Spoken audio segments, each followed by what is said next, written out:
اس کا آدھے سے زیادہ زیور ان لاکرز میں تھا. اس کے باپ نے سارے کاغذات یہی رکھے تھے. وہ جانتی تھی ان کو نکالا گیا تھا, اس کے اکاؤنٹس منجمد کر دیے گئے تھے. وہ انتقام کے سفر پر نکلتے ہی بری طرح ناکام ہوئی تھی. اس کے پاس اور کیا تھا, اور کیا؟ وہ بینک کے باہر بینچ پر بیٹھی سوچ رہی تھی. ٹریفک اور آس پاس گزرتے لوگوں کا شور, ان کی باتیں, اس کا ذہن مفلوج ہونے لگ گیا تھا. اس کے پاس کوئی اثاثہ نہیں تھا, اس کے پاس کوئی رقم باقی نہیں تھی. اس کے باپ کی گریچوٹی ملنے میں ایک عرصہ لگ جاتا. اگر اسے انصاف یا انتقام لینا تھا تو سب سے پہلے فائنینشلی مضبوط ہونا تھا, اور پہلے ہی قدم پر وہ بری طرح گری تھی. وہ سر ہاتھ میں گرائے بیٹھی رہی. وہ کہاں جائے؟ عمر کے گھر اسی لیے نکلی تھی کہ اپنے باپ کے گھر جائے گی, لیکن اس کو تو یہ بھی نہیں پتا تھا کہ وہ گھر کس ایریا میں تھا. اس نے بے بسی سے آسمان کی طرف دیکھا تھا.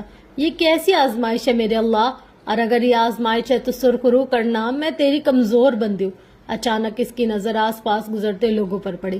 وہ اسے عجیب نظروں سے دیکھ رہے تھے, کچھ طنز تو کچھ استہزاء, کچھ پر تجسس, کچھ پر ملامت بھری نظریں. آلے نے کراہ کر آنکھیں میچ لی تھی. اس کی تصویر 2 دن سوشل میڈیا پر ٹاپ ٹرینڈ رہی تھی, کون بھول سکتا تھا. وہ مرے مرے قدموں سے اٹھی اور پارکنگ ایریا کی طرف بڑھ گئی. اب اس کا رخ سلطان ہولڈنگز کی جانب تھا. وہ جب سلطان ہولڈنگز پہنچی تو کسی نے اس کو روکنے کی جرات نہیں کی. شاید کسی کو یہ حکم نہیں تھا. ریسیپشن ڈیسک پر بیٹھی لڑکی نے مسکرا کر اسے خوش آمدید کہا. آلے نے سر کے خم سے جواب دیا اور آگے بڑھ گئی. یہ سفر اس کی زندگی کا سب سے لمبا سفر تھا. اس کے قدم من بھر کے ہو رہے تھے, دل میں ابال اٹھ رہا تھا, مٹھی بھینچ رکھی تھی, آنکھیں بار بار نم ہوتی تھی جنہیں وہ بے دردی سے رگڑی تھی. اس کے جاتے ہی ایک دراز قد سی آنکھ والا نوجوان ریسیپشن ڈیسک تک آیا. ریسیپشنسٹ سے شمس سلطان کا پوچھا اور آگے بڑھنے لگا. جب وہ اسے روکنے لگی, سر پلیز آپ اس طرح نہیں جا سکتے, مجھے پہلے شمس سر کو انفارم کرنا ہوگا. وہ بوکھلا سی گئی. وہ پورا کا پورا اس کی طرف مڑا تھا, ہونٹ مسکراہٹ میں ڈھلے تھے, گال کا گڑا واضح ہوا تھا. دونوں ہاتھ ریسیپشن ڈیسک پر رکھے وہ اس کی طرف جھکا. کیا تم مجھے جانتی نہیں ہو؟ میں شمس سلطان اور معراج سلطان کا داماد ہوں, یہاں کا اگلا باس. ہاں ٹھیک ہے, ابھی ہمارے تعلقات درست نہیں ہیں, لیکن باسز ایک دن ٹھیک ہو جاتے ہیں. ملازمین کو چاہیے کہ ان کے معاملات سے دور ہے اور ہر باس کو ایک سی عزت اور احترام دے. کیا پتا نئے آنے والے باس کا دماغ گھوم جائے اور وہ ریسیپشنسٹ کو ہی فائر کر دیں. آخر میں معصومیت سے بول کر پیچھے ہٹا. اس لڑکی نے بے اختیار تھوک نکلا. آپ جا سکتے ہیں باس, وہ سفید پڑتے ہوئے چہرے کے ساتھ بولی تھی. اس نے حال سلطان کو اغوا کر رکھا تھا. یہ بات ہی اس لڑکی کا خون خشک کر رہی تھی. عمر نے افسوس سے سر کو نفی میں ہلایا. ایسے نہیں, مسکرا کر کہو. چلو جلدی, پہلے کھل کر مسکراؤ اور پھر کہو آپ جا سکتے ہیں باس, وہ جبرن مسکراتے ہوئے بولی. عمر ایک ناپسندیدہ نظر اس پر ڈالتا آگے بڑھ گیا. اس کو تو مسکرانا بھی نہیں آتا, آنے دو مجھے کمپنی میں, سب سے پہلے اسی کو ہی فائر کروں گا. ہاں, وہ سر جھٹکتے آگے بڑھ گیا. حالے لفٹ سے نکلتے ہی شمس سلطان کے آفس کی جانب بڑھ گئی تھی. اس نے آفس کا دروازہ کھولنا چاہا لیکن وہ لاک تھا. اس کے آبرو سکڑے تھے, ساتھ ہی اسے اپنے باپ کے آفس سے کچھ آوازیں سنائی دی. شمس سلطان کے آفس کے ساتھ ہی معراج سلطان کا آفس تھا. اس کا باپ نہیں تھا تو اس کے آفس سے آواز. اس نے کانپتے ہاتھوں سے دروازہ کھولا, لیکن سامنے کے منظر نے جیسے اس کی روح کھینچ لی ہو. دل سے خون رسنے لگا تھا. دل میں اٹھتے ابال مزید بڑھ گئے تھے. سامنے شمس سلطان پاور سیٹ سے ٹیک لگائے بیٹھے تھے, فون کان سے لگائے. وہ کسی سے ہنس ہنس کر بات کر رہے تھے. حالے کو دیکھ کر ان کی مسکراہٹ سمٹی تھی, آنکھوں میں سرد مہری در آئی تھی. وہ اسی طرح چوکھٹ پر کھڑی رہی, شل بے حس و حرکت کرب کی انتہا کو پہنچی. یہ اس کے باپ کی جگہ تھی. ابھی اس کو مرے 2 دن ہوئے تھے اور اس کے چچا نے اس آفس پہ قبضہ کر لیا تھا. تمہاری جرت کیسے ہوئی میرے آفس میں قدم رکھنے کی, وہ پھنکارے تھے. حالانکہ بے جان وجود کو جیسے کسی نے جھنجھوڑ کر جگایا تھا. اس کے حلق میں آنسوؤں کا گولا اٹکا تھا, لیکن یہ طے تھا کہ وہ کم از کم اپنے باپ کی قاتل کے سامنے نہیں روئے گی. نہیں, یہ میرے باپ کا آفس ہے, آپ یہاں کیوں ہیں؟ اس کی آواز میں واضح لرزش تھی. او, مجھے تو پتا ہی نہیں تھا. تمہارا شکریہ مجھے یہ بتانے کے لیے کہ یہ تمہارے باپ کا آفس ہے, لیکن تم ذرا اپنی معلومات اپ گریڈ کر لو. وہ اپنی سیٹ پر ٹانگ چڑھائے مزید رونت سے بیٹھ گئے. یہ آفس تمہارے باپ کا تھا, انہوں نے تھا پر زور دیا. اب یہ آفس میرا ہے, شمس سلطان کا, اور میں یہاں تم جیسے بد کردار لڑکیوں کے داخلے ممنوع قرار دیتا ہوں. بہتر ہوگا کہ اپنی شکل لے کر یہاں سے دفع ہو جاؤ. ان کی آواز ٹھنڈی تھی, ریڑھ کی ہڈی کو سرد کرنے جیسی ٹھنڈی. حالے 2-3 قدم آگے آئی تھی. شمس کی سرد آنکھوں میں دیکھتی بولی, میں یہاں 1000 بار آؤں گی. میرے باپ نے آپ کی کمپنی کے 25% شیئرز خریدے تھے. آپ کو چاہیے کہ مجھے ایک ایک پیسے کا حساب دے. مجھے اور میرے بھائی کو ہمارا حصہ دے, ہمارا حق دے. آپ نے ہمارے اکاؤنٹس فریز کروا دیے ہیں. آپ نے میرے باپ کے لاکر خالی کر دیے, میرے باپ کے آفس پر قبضہ کر لیا. آپ نے وہ یہ نہیں کہہ سکی کہ آپ نے میرے باپ کو قتل کر دیا. وہ نہیں کہہ سکتی تھی, اس کی اپنی مجبوریاں تھی, اس کا بھائی تھا. شمس نے ناپسندیدگی سے اس کو دیکھا. میں بالکل بھی نہیں جانتا تم کیا بکواس کر رہی ہو, کس اکاؤنٹ اور کس لاکر کی بات کر رہی ہو. میں نے یہ سب نہیں کیا, اور رہی بات تمہارے حصے کی تو جاؤ, ایک پیسہ بھی نہیں دوں گا. بابا جان کی جائیداد کی اٹارنی میرے پاس ہے, سو تم جو کچھ کر سکتے ہو. ویسے تمہیں شرم آنی چاہیے. باپ کو مرے جمعہ 8 دن نہیں ہوئے اور آ گئی ہو حصہ لینے. توف ہے تم پر. وہ حقارت سے بولے تھے. وہ کیسی ڈٹائی سے جھوٹ بول رہے تھے. حالے کو رنج ہوا. میں آپ پہ کیس کر سکتی ہوں. آپ اس طرح میرا حق غصب نہیں کر سکتے. میرے بھائی اور میری پڑھائی رہتی ہے, آپ کو شرم آنی چاہیے. اپنے مرحوم بھائی کے بچوں کا حق کھاتے ہوئے کیس کرو گی؟ اوکے. انہوں نے سمجھنے والے انداز میں سر ہلایا. جاؤ, کیس ایک نہیں 10 کیس کرو, لیکن تمہاری سنے گا کون؟ تمہاری کریڈیبلٹی ہی کیا ہے؟ ایک آوارہ گھر سے بھاگی ہوئی لڑکی, اور پھر آتا ہوں میں شمس سلطان, ایک باعزت اور معزز شہری, ایک باوقار آدمی, ایک کامیاب بزنس مین, ایک ایسا عظیم آدمی جس نے اپنے بھائی کی وفات کے بعد بھی اپنی بھابھی اور بھتیجے کو گھر رکھا ہوا ہے. میرے مقابلے میں تمہاری کون سنے گا؟ میں جج خرید لوں گا, گواہوں کے منہ بند کر دوں گا, ثبوت مٹا دوں گا. تم کیا کرو گی حالے؟ ہر کوئی بکاؤ نہیں ہوتا آپ کی طرح. آپ ہر کسی کو نہیں خرید سکتے. اس نے جیسے کوئی امید کا سرا ڈھونڈنا چاہا. ہاں بالکل صحیح کہہ رہی ہو. جو بکاؤ نہیں ہوتا وہ ڈرا ہوا ہوتا ہے. اپنی کسی کمزوری, کسی فیملی ممبر کی وجہ سے میں ان کی کمزوری خرید لوں گا. میں ان کی فیملی کو نقصان پہنچاؤں گا, اپنا خاندان برباد کر کے کوئی تمہیں انصاف نہیں دلوائے گا. میں کورٹ میں ایسے لوگ لاؤں گا جو قرآن پر ہاتھ رکھ کر کہیں گے کہ تم مجھ سے وقتاً فوقتاً کافی رقم لے چکے. اور بالفرض اگر کوئی تمہارا کیس لڑنے کو تیار ہو بھی جائے تو میں جج کو مجبور کر دوں گا. وہ تمہیں 1.5 سال بعد کی تاریخ دے, میں اس کیس کو 20 سال چلاؤں گا, اور آخر میں تمہارے حصے میں کیا آئے گا؟ کچھ بھی نہیں. تم خالی ہاتھ رہ جاؤ گے. تمہاری فیملی تم سے منہ موڑ لے گی. تمہارا سو کالڈ شوہر تمہیں چھوڑ دے گا. اس لیے بہتر ہے گھر جاؤ اور آرام کرو. اس وقت شمس سلطان ایسا فرعون بنا ہوا تھا کہ کوئی بھی موسیٰ مجھے روک نہیں سکتا. وہ نخوت سے کہہ رہا تھا. حالے نے زخمی نظروں سے ان کو دیکھا. آپ ایسا کیسے کر سکتے ہیں؟ آپ کو خود سے شرم نہیں آتی؟ میں آپ کی بھتیجی ہوں, میرا باپ آپ کا بھائی تھا. آپ ایسا کیوں کر رہے ہیں آخر؟ میں اس لیے کر رہا ہوں کیونکہ مجھے تم سے سخت نفرت ہے. تم نے جو کچھ کیا, اس عمل سے تم نے میرے دل میں اپنی عزت اور اپنی محبت ختم کر دی. تم ایک بد کردار لڑکی ہو, اور شمس سلطان بد کرداروں سے سخت نفرت کرتا ہے. ٹھیک ہے, میں سخت تھا, غصیل تھا, لیکن میں تمہیں پسند کرتا تھا, تم سے محبت کرتا تھا. اور تم نے کیا کیا؟ سارے خاندان کی نیک نامی پر دھبا لگا دیا. تم نے اپنی عزت اور محبت میرے دل سے خود ختم کی, اور اب یہاں سے دفع ہو جاؤ. میں تمہاری شکل بھی نہیں دیکھنا چاہتا. اپنے بھائی کے لیے پریشان ہونے کی ضرورت نہیں ہے. اس کی فیس اور اس کی پڑھائی کے اخراجات میں دیکھ لوں گا. وہ میرا بھتیجا, اور احسان کرنے والے انداز میں کہہ رہے تھے. وہ ایسے جیسے کوئی بہت بڑی نیکی سر کرنے جا رہے ہو. اسی وقت کھلے دروازے سے عمر حیات اندر داخل ہوا تھا. وہ دونوں ایک ساتھ مڑے تھے. اوہ, تو یہ جناب بھی تشریف لائے ہیں. مطلب یہ سارا پلان تھا. شرم کرو حالے, شرم. ان کے لہجے میں تذیق تھی. حالے تو گویا بفر ہی گئی. ہر بار میں ہی کیوں کروں شرم؟ آپ نے اپنی شرم کہاں بیچ کھائی ہے؟ ہمارے اثاثے چھپا لیے, ہمارے اکاؤنٹس فریز کروا دیے, میرے باپ کو ہسپتال میں. عمر نے آگے بڑھ کر اس کے منہ پر اپنا بھاری ہاتھ رکھ دیا. وہ جھٹپٹانے لگی, لیکن اس کی گرفت مضبوط تھی. اصل میں یہ صدمے میں ان کی وجہ سے میں معذرت کرتا ہوں. آپ پلیز ان باتوں کو دل پر نہ لیجیے گا. میں انہیں لے جاتا ہوں, آپ اپنا کام کریں پلیز. وہ ہمزو حالے کے منہ پر ہاتھ رکھے کہہ رہا تھا. شمس نے بس سر ہلایا. عمر اسی طرح حالے کو کھینچتے ہوئے باہر لے گیا. وہ عمر کے بازو پر ناخن مار رہی تھی, لیکن اس کو تو جیسے پرواہ ہی نہیں تھی. لفٹ میں آ کر عمر نے اس کو آزاد کیا تھا. وہ زخمی شیرنی کی طرح اس پر چھپٹی تھی. تمہاری ہمت کیسے ہوئی؟ ہاتھ کیسے لگایا تم نے مجھے؟ میں تمہیں چھوڑوں گی نہیں, اپنے ہاتھوں سے تمہاری جان لے لوں گی. تم نے مجھے روکا, کیوں روکا؟ وہ مجھے بے شرم کہہ رہے ہیں، بے غیرت کہہ رہے ہیں، اور وہ خود کیا ہے؟ میرے باپ کو ہسپتال میں گھس کر مار دیا، اور تمہاری جرت کیسے ہوئی میرے معاملے میں دخل دینے کی؟ بولو، کس نے حق دیا تمہیں؟ وہ حلق کے بل چلاتے ہوئے عمر پر چڑھ دوڑی تھی۔ عمر نے تندہی سے اس کو گھورا تھا۔ صدمہ آپ کے دماغ پر چڑھ گیا ہے، اس لیے ان کے سامنے یہ ساری بکواس کرنے گئی تھی آپ؟ کیا لگتا ہے آپ کو؟ ہاں، وہ شرمندہ ہو کر آپ کے قدموں میں گر جائیں گے یا پھر آپ کے حصے کی معافی مانگیں گے؟ کیا لگتا کیا ہے آپ کو؟ فوراً اس سے اٹھ کر آپ کا حصہ دے دیں گے، یہ لگا تھا آپ کو؟ وہ اسی وقت آپ کا گلا گھونٹ کر آپ کو مار دیتے، آپ کی لاش تک بھی نہ ملتی آپ کے وارثوں کو، یا پھر ہاں، وہ آج حسن کو مار دیتے، آپ کی ماں کو مار دیتے۔ وہ ایک قتل کر چکے، دوسرا کوئی مسئلہ نہیں۔ ان کے لیے بدلہ لیں گی، انتقام لیں گی، اس طرح لیں گی، یہ پلان ہے آپ کا؟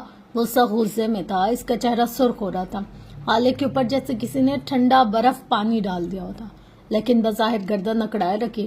تم میرے معاملات سے دور رہو عمر حیات، میں جو چاہوں کروں۔ تم ہوتے کون ہو مجھ پر حق جمانے والے؟ تمہاری حیثیت کیا ہے؟ باپ میرا مرا ہے نا، تمہارا نہیں۔ تکلیف میں جانتی ہوں، تم نہیں۔ اگر میرا بھائی مرتا ہے تو مار دے، لیکن میں خاموش نہیں بیٹھوں گی، اور تم آئندہ میرے معاملات سے دور رہنا۔ انگلی اٹھا کر اس کو وارن کیا تھا۔ جج صاحب کی موت آپ سے زیادہ میرا معاملہ ہے، یہ بات آپ اپنے ذہن میں بٹھا لیں، اور اگر آئندہ آپ نے میرے معاملات کو خراب کرنے کی کوشش کی تو اچھا نہیں ہوگا۔ حالے خاموش بیٹھنے کا کون کہہ رہا ہے آپ کو؟ ہر کام کرنے کو ایک اسٹریٹجی ہوتی ہے، آپ کو حساب سے چلنا ہوگا، ورنہ باپ تو مر ہی گیا ہے، باقی خاندان کی لاشیں بھی جلد مل جائیں گی۔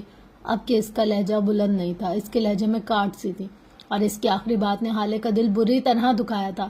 اس کے پاس بولنے کو کچھ نہیں تھا، وہ اپنی جلد بازی کی وجہ سے اپنے خاندان کو کھونے جا رہی تھی، یہ خیال ہی جان لیوا تھا۔ اسی وقت لفٹ کھلی تھی اور وہ گراؤنڈ فلور پر آ گئے تھے۔ حالے بہت سی امیدوں کے ساتھ اوپر گئی تھی، لیکن واپسی پر وہ اس کے ہاتھ خالی ہی تھے۔ وہ بے خوف گئی تھی، واپسی پر اپنے خاندان کی موت کا خوف ساتھ لائی تھی۔ اس نے جس غم اور ڈپریشن کو کھینچ کر خود سے الگ کیا تھا، وہ ایک بار پھر ایک چور دروازے سے اس کے دل میں داخل ہو گیا تھا، اب کی بار زیادہ تیزی سے اور زیادہ شدت سے۔ حالے کو لگا تھا جیسے وہ اب کبھی اپنے خاندان کے لیے کچھ نہیں کر سکے گی، اگر کچھ کیا تو وہ انہیں کھو دے گی۔ خاندان کو کھو دینے کا خوف ہر خوف سے بڑا ہوتا ہے۔ مہراج سلطان کے قتل کے ایک ہفتے بعد وہ صبح ذرا خوشگوار سی طلوع ہوئی تھی، لیکن بس کچھ ہی لوگوں کے لیے۔ اگر عمر کے بنگلے میں آ کر حالے کے کمرے میں جھانکا تو وہ اپنے بیڈ پر چت لیٹی رو رہی تھی، ایک ہفتے سے اسی کمرے میں بند تھی۔ ہارون ہر روز آتا اور اس کے دروازے پر ٹھہر کر چلا جاتا، حالے اس کے سامنے بھی نہیں جاتی۔ بخش ایک دو بار آیا تھا، وہ حالے کو کچھ سامان دے کر گیا اور ایک موبائل بھی۔ وہ اب یا تو روتی رہتی ہے، اس موبائل میں نہ جانے کس کس کو کالز کرتی، کیا کیا پوچھتی، لیکن جب بھی کال بند ہوتی اس کے چہرے پر مایوسی ہی ہوتی۔ عمر کی نوکری جا چکی تھی، لیکن پھر بھی وہ روز صبح کہیں نہ کہیں جاتا تھا اور شام کو واپس آ جاتا۔ اپنے باپ کی موت کو قبول کرنے کے بعد اس نے غم کو بھی قبول کر لیا تھا، اب یہی غم اس کی زندگی تھا۔ اس وقت دروازہ ایک ہلکی سی دستک کے بعد کھلا تھا۔ چوکھٹ میں عمر کھڑا تھا، سفید شرٹ کے ساتھ نیلی جینس پہنے، اس کے بال آج بھی ماتھے پر بکھرے تھے، آنکھوں میں سنجیدگی کے ساتھ گہری اداسی بھی تھی۔ اس کی موجودگی محسوس کرتے حالے کے جبڑے تن گئے، آنکھوں کے تاثرات یکدم بدلے تھے، ان میں غم و غصہ تھا، نفرت بیک وقت در آئے۔ لفٹ والے واقعے کے بعد وہ آج کے اس کے سامنے آیا تھا، وہ حالے کے پاس بیڈ پر آ کر بیٹھ گیا تھا، کھڑکی کے بلائنڈر سے آتی روشنی عمر کے چہرے پر پڑ رہی تھی، اس کی شیپ کافی دنوں کی بڑی ہوئی لگتی تھی۔ کافی دیر خاموش رہنے کے بعد اس نے بولنا شروع کیا تھا۔ آپ کب تک اس طرح خود کو اذیت دیتی رہیں گی؟ آگے کا کچھ تو سوچا ہوگا نا آپ نے؟ اپنے باپ کی زمین، ان کا حق آپ کا حق ہے، سب کچھ کس طرح واپس لینا ہے، انتقام کیسے لینا ہے، کہ آپ کے پاس کوئی پلان ہے؟ وہ اپنے ازلی مدھم لہجے میں پوچھ رہا تھا، اس کی آواز صحرا کی پیاسوں کی تاثیر مٹا سکتی تھی۔